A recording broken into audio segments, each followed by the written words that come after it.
Good evening, good evening. This is Marie Holiday, and I hope everybody had a fabulous day today. And before we get into today's lecture, please hit my subscribe button and hit my notification button. Support and subscribe to Marie Holiday YouTube channel. If you are a consistent viewer and who have not subscribed to my channel, it does not support my channel by not subscribing. I appreciate you viewing my videos, but each time I get a new 100 subscriber, a new layer of 100 subscribers, and once I do that, that'll push my channel up to 900 plus subscribers. For each new layer, I literally do a specific video upload recognizing and acknowledging you as a new subscriber. So please support my channel, subscribe to my channel. And with that being said, let's get down to today's very important lecture. The focus of this lecture is going to be break the generational poverty curse. Break the generational poverty curse. When most people think of extreme poverty, they think of generational poverty. The parents were poor, the kids are now poor, and the grandkids will grow up poor. Like genetics, family in this situation seem to pass down poverty from one generation to the next. These families tend to be stuck in the cycle of poverty, which means they and their children will continue to live in poverty until an external influence can help them escape the grips of poverty, and I'm here to tell you. So, my thought-provoking question for you: what makes generational poverty persist? What makes generational poverty persist? Generational poverty only requires that a family lives in poverty for at least 2 generations, and I'm here to tell you. Generational poverty persists mostly because of internal psychological factors.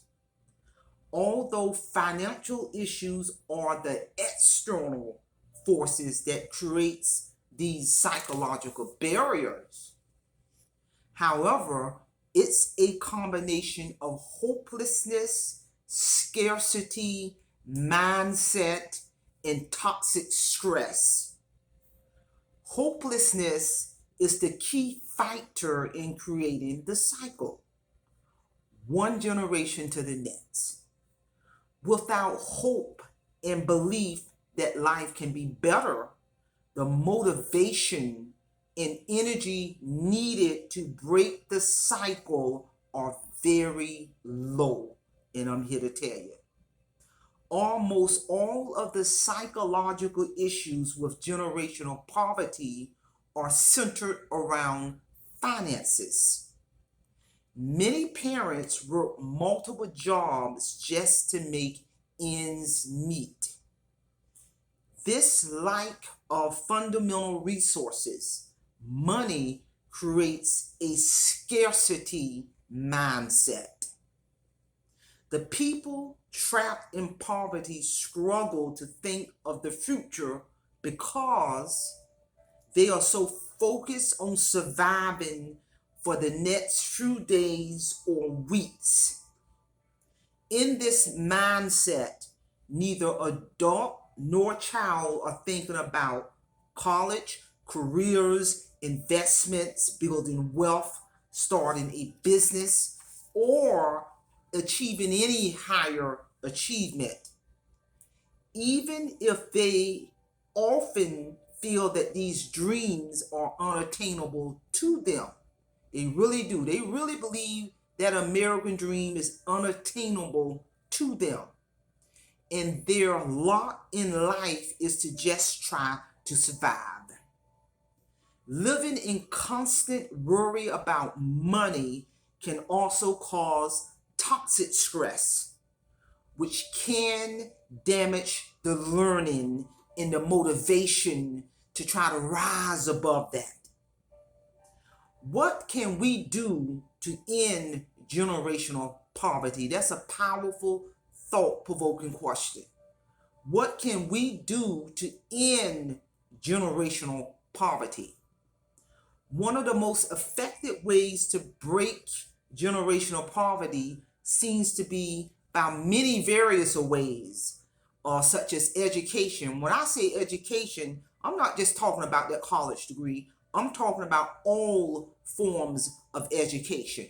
A person can be educated by reading books. A person can be educated by other people. A person can be educated by going to a vocational school, a college. A person can be educated by a mentorship and etc. So many of the most effective ways to break generational poverty seems to be by all types of education, by helping these families find hope in the future and providing them with the path to reach these new dreams. Ending generational poverty requires many approaches, all the way from Head Start to vocational training to housing assistance to food assistance in all forms of education. Basic courses like financial literacy, they don't teach financial literacy in college. And soft skills trainings make a huge difference. So there's many ways to break this cycle. So by providing education, training, financial education, nutritional support can play a huge role in breaking generational poverty. And I'm here to tell you. I have a 28-year-old daughter, and I grew up in poverty. I had the mindset as far back as I can remember on what I can begin to do to rise above that. And by the grace of God and a lot of mentorship and just observing how a lot of people in my family worked themselves to death, and I had the mindset at a very young age, it's gotta be a way out of this. And as I use that mindset and begin to listen to people with wisdom and do a lot of my own reading, I didn't get this amount of wisdom I got from going to college. I got to where I am by listening to people, by asking questions, by a lot of self-help courses. I didn't really learn about the power of diversifying my income and using my talents to create passive income. I didn't begin to start really learning all those skills until my mid-40s. So I say that to say, because of where I am today, my 28-year-old daughter never really experienced poverty, because at a young age I began to rise above that situation before I even became a mother. So, but at the same time, I would sometimes, a lot of times, sit down and break it down to that 28-year-old daughter, let her know, look, you one step away from you one generation away from poverty, although you didn't experience the experience that I went through as a young child. But from time to time, I think we as parents need to educate our children on really what we went through and educate them on the power of having that mindset to diversify your skills and to create passive income beyond what they teach in school. And that's so that cycle will never repeat itself in the future. And I'm here to tell you. So ladies and gentlemen, I hope you all got something out of this topic, in terms of this powerful topic, in terms of break the generational poverty curse. Break the generational poverty curse. And with that being said, don't forget to hit my subscribe button, to hit my notification button, and also be on the lookout. My book, Awake Financial Freedom, which is a testimony of how Marie Holiday dove deep and shared with the reader about my spiritual battle with God. And after I had that spiritual battle, God gave me the skills to rise above my financial situation, to write this book, to share my testimony. This book is currently in the ebook phase of publication, and very soon, in the very near future, my publishing company will be releasing the ebook version or the hard copy version of my book. It will be hitting all major bookstores worldwide. The hard copy is going to be $12.95. The ebook version is going to be $9.95. I'm here to tell you this book will truly awake the financial freedom of any reader in the world. So with that being said, simplify, simple fidelis, and I'm going to leave you in the care of your own conscience. Have a great evening.